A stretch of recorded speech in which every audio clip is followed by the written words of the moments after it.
You were such a useless, good-for-nothing wife. My father-in-law said this as he threw a bag at me. I've finally rid my son of his parasite, my mother-in-law joined in, pushing me out the front door. Please stop. I cried out, but the two of them wouldn't cease their mockery. Get out now. Yes, you ungrateful woman. My in-laws hurled these cruel words at me, sneering and looking down on me. After enduring 3 years of mistreatment, I finally decided on divorce. Throughout this time, my in-laws had showered me with countless heartless words. What's worse, my mother-in-law had even raised her hand against my son, her own grandson. My mother-in-law had crossed a line that should never be crossed. I could never forgive her for that. I'm taking my son and leaving now, I said. I made a phone call to someone and told them this. Within 10 minutes, a car pulled up in front of my in-laws' house. Seeing that car, my in-laws suddenly began to tremble. Yes, through the person who had come to me, the positions between me and my in-laws had been reversed. My name is Rose, a 35-year-old housewife. I currently live with my in-laws in their home. I'm also the mother of one child. My husband John works in sales and is frequently transferred. My father-in-law is a company employee who will soon retire. My mother-in-law is a housewife and shares the household chores with me. My son Leon is about to start elementary school, and I'm busy every day preparing for that. Actually, living together was my in-laws' suggestion. Look, we have limited time to save money before retirement. Living together would help us save on living expenses, so we'd like you to move in with us, my mother-in-law pleaded with us 3 years ago. To be honest, I wasn't keen on living with my in-laws. That's because they had major character flaws. My father-in-law always behaved in an overbearing manner, looking down on people, while my mother-in-law was always selfish in her speech. It was obvious that living together would be difficult. Nevertheless, we ultimately accepted living with my in-laws.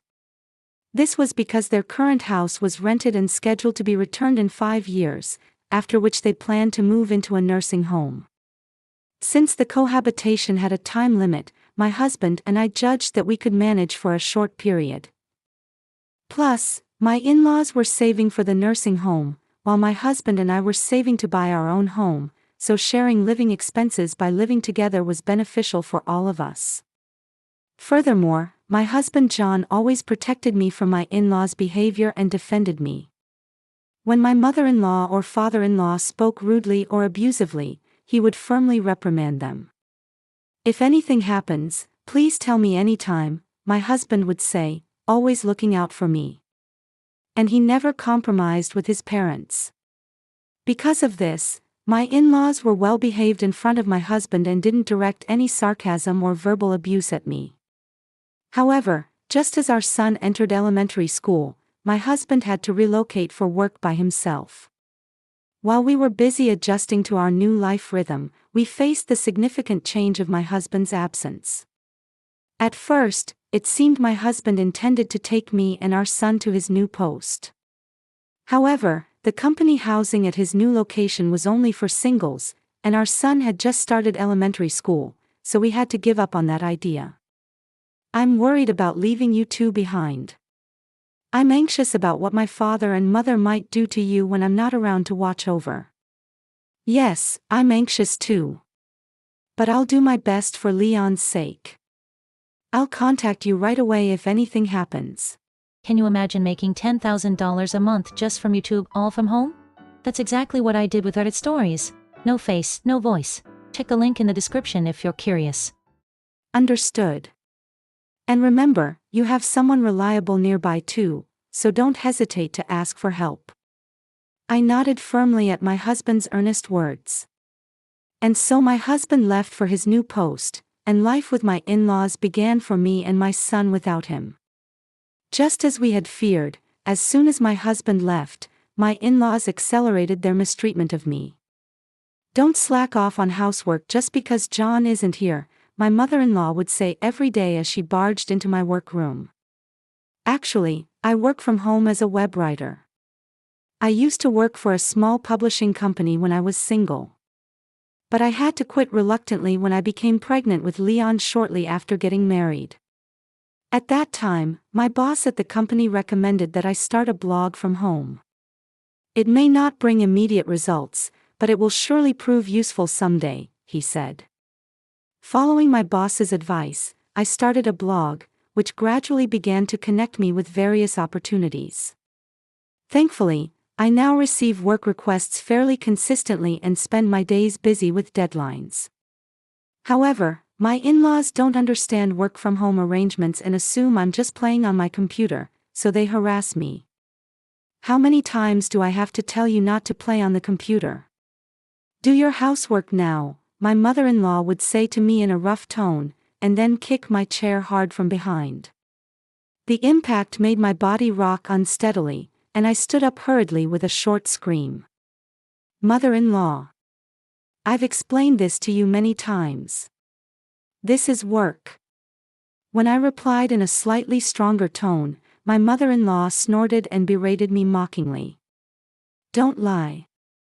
There's no such thing as work you can do at home. I sighed deeply at my mother-in-law's attitude. Perhaps not liking my reaction, she began lecturing me again in a loud voice. No, it wasn't so much a lecture as just abusive language. This is how my mother-in-law would verbally abuse me every day until she was satisfied. When my husband was here, he would thoroughly explain to his parents about the work I do. But my husband, who understood and protected my work, is now absent. I have to handle this myself. I waited for a pause in my mother-in-law's tirade and then apologized. If I bowed deeply and said I was wrong, my mother-in-law would be satisfied. As long as you understand. Now hurry up and prepare lunch. Saying this, my mother-in-law left my room. I sighed quietly. The only reason I can endure this mistreatment is because this living arrangement has an expiration date. If we save enough money, we can leave here any time. Consoling myself with these thoughts, I headed to the kitchen. I was planning to prepare lunch quickly and make up for lost work time in the afternoon when further trouble befell me. After lunch was finished and cleaned up, I was continuing my work in my room when I heard hurried footsteps, and once again my office door was opened without a knock. This way, please come in. It was my mother-in-law's voice, strangely cheerful. Startled, I turned around quickly. There stood my mother-in-law with another person, a young man wearing what looked like a work uniform. What's this about? I asked. Ignoring my question, my mother-in-law pointed at my computer and cheerfully told the young man, "That's the unnecessary computer. How much would it be worth?" I looked at the young man. He was clearly confused. Excuse me. I believe the call I received was about picking up a computer that wasn't being used anymore. I finally understood the situation from the man's words. I'm sorry. There are no unnecessary computers here. When I said this, the young man hastily bowed his head. I ushered them out of my room and guided the serviceman to the entrance. Then my mother-in-law, her face red with anger, yelled at me. Hey, don't interfere. Seeing my mother-in-law's drastically changed attitude, the serviceman hurriedly ran out. Once we were alone, my mother-in-law lunged at me. I dodged her while asking the enraged woman, "Mother-in-law, please explain what this is about." She glared at me and said, "Since you're just playing around all the time, I thought I'd sell it." There was a call from a pickup service, so I thought it was perfect timing. Saying this angrily, she went into her room. The door slammed shut in front of me. I slumped down where I stood. I never expected to face something like this. I remained dazed there for a while, but eventually pulled myself together and returned to my room. I called my husband's mobile phone. Despite being at work, he answered immediately. "What's wrong?" Did something happen? At my husband's gentle inquiry, I couldn't help but cry. I want to leave this house quickly. As I whispered this, I heard my husband's sharp intake of breath. After I calmed down, I reported everything that had happened to my husband. He responded in a low voice, "I understand. Anyway, I'll come back there this weekend. I'll have some strong words with my mother then." "Yes, please do," I pleaded in a thin voice. My husband whispered, "Let's save up for our own home quickly." I responded, "Yes," and pledged to myself that I would work harder from now on. Afterward, as promised, my husband scolded his mother severely. My mother-in-law, who usually made excuses, seemed to fear my husband's anger this time and promised never to do such a thing again. But I couldn't forget the bitter expression on my father-in-law's face as he silently watched that exchange. Some time later, my mother-in-law had become completely subdued, allowing me to focus on my work more than ever before. One day, as the four of us, my in-laws, my son, and I, were having dinner, my mother-in-law suddenly said something strange. "I made $100,000 in Forex trading. Isn't that amazing?" And she proudly showed us her smartphone screen. I widened my eyes in surprise. Apparently, my mother-in-law had been secretly trading foreign exchange. Fortunately, she seemed to have made a profit, but upon further inquiry, I learned that she had used their nursing home savings as capital. I looked at my mother-in-law with a strained expression. "Have you attended any training or seminars about this?" My mother-in-law shook her head dramatically and grinned. "I don't need those. You just have to go with your gut. That's what everyone says." Apparently, Forex trading on smartphones was trending among my mother-in-law's friends. She said she started because she envied her friends showing off their brand-name bags. Since my mother-in-law was already proficient with smartphones, she had no trouble starting Forex trading. I was surprised by my mother-in-law's bold venture but felt uneasy about her approach. "I know it may not be my place, but I think you should really study this properly." At my words, my mother-in-law frowned with displeasure. "Why should I be told such things by you? If you don't set firm rules, you might end up losing a lot of money someday." When I cautiously advised her, my mother-in-law snorted disdainfully and belittled me. "Are you just upset that I made money? This is why poor people..." My mother-in-law refused to listen to me and looked down on me like that. And she confidently declared, "I can make even more." Concerned about this, I consulted with my husband over the phone. My mother-in-law was uninformed about Forex and had just been winging it. Someday this would surely lead to disaster. My husband shared my opinion and repeatedly tried to persuade his mother over the phone to stop Forex trading. I also suggested several times that she should stop, but my mother-in-law stubbornly refused to listen. Even worse, my father-in-law started supporting my mother-in-law and denounced me for opposing them. "You're just our daughter-in-law, yet you don't know how to respect your elders. A mere in-law has no right to tell us what to do." My father-in-law yelled at me, his face red with anger. Hearing his loud voice, I froze and couldn't say anything. My son, who was beside me, started crying when he heard my father-in-law shouting. Thinking it was pointless to say anything more to them, I kept quiet. I took my crying son to the bedroom and gently spoke to him as I put him to bed. After that, taking advantage of my silence, my in-laws became more and more addicted to Forex trading. And gradually they became reluctant to contribute to the living expenses. In the end, it seemed they were even demanding money from my husband. "Hey, John. Could you lend me some money? I'll definitely make a profit and pay you back," my mother-in-law would beg my husband.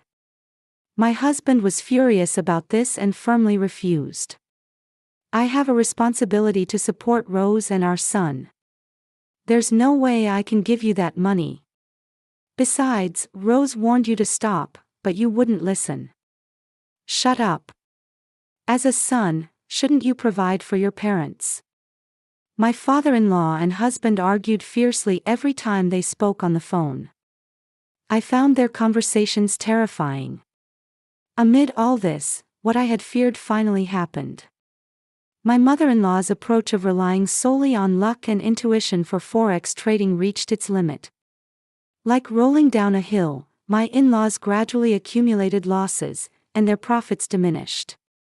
And proportionally, my in-laws began to call me a parasite and a jinx. Why are you, a housewife, eating our food without doing anything useful? That's right, it's because you rely completely on John's earnings that he won't help us. The looks they directed at me were close to hatred. No matter how many times I explained that I work from home, it seemed they no longer saw it that way. And my mother-in-law, trying to recover her losses, became even more immersed in forex trading. Absorbed in staring at her smartphone, she eventually stopped doing any housework at all and pushed all household responsibilities onto me. My mother-in-law would stay in her room all day, never letting go of her smartphone, desperately watching the trading screen. And occasionally I would hear loud screams or curses, which made me even more afraid of her. Then, an even greater fear fell upon me. Finally, my in-laws began acting suspiciously. One day, while I was in my workroom, my mother-in-law called me in an odd voice from outside the door. Hearing a gentleness in her voice that I hadn't heard in recent times, I cautiously opened the door, feeling uneasy. My mother-in-law was there with a thin smile, asking me for a favor. I'm thinking of disposing of some books in your father-in-law's room. I can't carry them all myself, so could you help me? Her unnaturally polite manner gave me a strange sense of foreboding. But if I refused, I didn't know what she might do. Sensing such an atmosphere from my mother-in-law, I nodded obediently. I then entered my father-in-law's room, which was across from my workroom. My mother-in-law loaded me with more books than I could comfortably carry and urged me to go down the stairs. The stairs in my in-laws' house were steep, and at this rate, I might tumble down. Just then, my mother-in-law let out a gasp. Startled by the sound, I dropped the books I was carrying down the stairs. As I leaned back against the wall of the staircase to steady myself, the heavy books tumbled down past me. I shuddered to think what would have happened if they had hit my back. At that moment, I distinctly heard my mother-in-law click her tongue in disapproval. I couldn't help but look up at her. From the very top of the stairs, my mother-in-law was staring down at me. I felt sweat break out on my back. Could it be that my mother-in-law had deliberately dropped the books? I didn't want to believe my mother-in-law would do something so frightening. My heart was racing. I couldn't take my eyes off my mother-in-law. Then, in an exaggeratedly loud voice, she asked, "Are you okay?" I replied with a hoarse, yes, to my mother-in-law. A few days later, during dinner, my mother-in-law brought up the topic of insurance policies. By the way, I reviewed my husband's insurance policy the other day. The current terms are quite different from the old days. Maybe I should review mine too. My father-in-law nodded and, pretending to be casual, asked me, "What kind of insurance do you have?" "You're young, so you must have insurance with good coverage." They both asked in a light tone as if making small talk, but their eyes were gleaming eagerly. I found them creepy and gave a vague answer. And with their words, I felt a half-certainty forming in my mind. My in-laws might be wishing I was gone. They might be thinking that if I left this house, all of my husband's earnings would be theirs. They might be asking about my insurance with an eye on my insurance money. Thinking that far, I shook my head. Maybe I was overthinking this. Surely they wouldn't think of harming me, no matter what. I reconsidered, but the staircase incident flashed back in my mind. What if that had been deliberate? But there was no clear evidence. I consulted with my husband over the phone about the series of events. Indeed, Without evidence, we can't report this to the police, my husband muttered with frustration in his voice. But I feel like I'm in danger. Upon hearing this, my husband made a suggestion. I agreed with his proposal, satisfied with its content. And so we secretly made a certain plan. A few days later, on a holiday, a decisive incident occurred. My mother-in-law injured my son. Recently, my son often spent holidays reading books in the bedroom. Perhaps he felt secure with me working in the adjacent room. Since starting elementary school, my son had almost completely stopped interacting with my in-laws. Or rather, he seemed to be afraid of their recent behavior. This was understandable. My in-laws had frightened him by raising their voices in front of him many times, and they normally showed no interest in him. I was focused on my work, feeling reassured that my son was in the bedroom. Suddenly, I heard my son's voice. "Stop it. Grandma. Stop it." Hearing my son's desperate voice, I hurried to the bedroom. "What's wrong, Leon? Did something happen?" Just then, I heard a sharp slapping sound and a thud, like something falling, coming from the bedroom. When I rushed into the bedroom, my son was lying on the floor, crying. And his left cheek was swollen pitifully. "Mother-in-law, did you hit Leon?" I screamed in a frenzy, glaring at my mother-in-law while holding Leon, and she exploded in anger, berating me. "It's because of your poor parenting that Leon has become defiant. It's your fault." My mother-in-law blamed me without showing any remorse for laying hands on her grandson. Seeing this, the cord of my patience finally snapped. "I can't take it anymore. I can't endure this any longer. I'm leaving this house. I'm divorcing your son." I stared straight at my mother-in-law and shouted loudly. And the next moment, I gently touched my son's cheek in my arms, and he tearfully handed me something he had been clutching. It was the bank book containing the savings for the home my husband and I were saving for. Had my mother-in-law entered the bedroom to steal this? Had my son noticed and tried to stop her, retrieving the bank book? And had my mother-in-law become angry about this and slapped my son? As I was consumed by the anger welling up inside me, my mother-in-law, delighted at my announcement to leave, hurriedly pushed something on me. "I've been waiting for you to say that. Fill this out and get out." What my mother-in-law thrust at me was a divorce paper with my husband's name already filled in. I took it with trembling hands and filled in my name. My mother-in-law watched me and said triumphantly, "I received this from John when he came back the other day. He's been treating you as a nuisance too." Saying this, my mother-in-law pressed me. I bit my lip as I completed the divorce paper. Then, my mother-in-law snatched it away and said with an unpleasant smile, "I'll submit this. Now you're just a stranger to us." "That's right, hurry up and get out of here," said my father-in-law. "Now I can put more money into forex trading," added my mother-in-law. My in-laws laughed loudly as they began throwing my belongings outside haphazardly. "You were such a useless, good-for-nothing wife." My father-in-law said this finally as he threw a bag at me. "I've finally rid my son of his parasite," my mother-in-law joined in, pushing me out the front door. "Please stop." I cried out, but the two of them wouldn't cease their mockery. "Get out now." "Yes, you ungrateful woman." My in-laws hurled these cruel words at me, sneering and looking down on me. After enduring 3 years of mistreatment, I finally decided on divorce. Throughout this time, my in-laws had showered me with countless heartless words. What's worse, my mother-in-law had even raised her hand against Leon, her own grandson. My mother-in-law had crossed a line that should never be crossed. I could never forgive her for that. "I'm taking my son and leaving now," I said, making a phone call to a certain person. Within 10 minutes, a car pulled up in front of my in-laws' house. Seeing that car, my in-laws suddenly began to tremble. "Why is this car here?" my father-in-law muttered. From the back seat of the car, a person emerged. "Ah, I'm sorry for startling you. I rushed here after receiving a call from my daughter." The person who said this was my father. And the car my father had arrived in was a company car from the parent company of my father-in-law's workplace.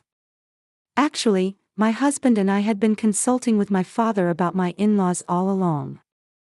And we had been prepared to respond immediately if anything happened. That's why my father came to pick me up as soon as I called him.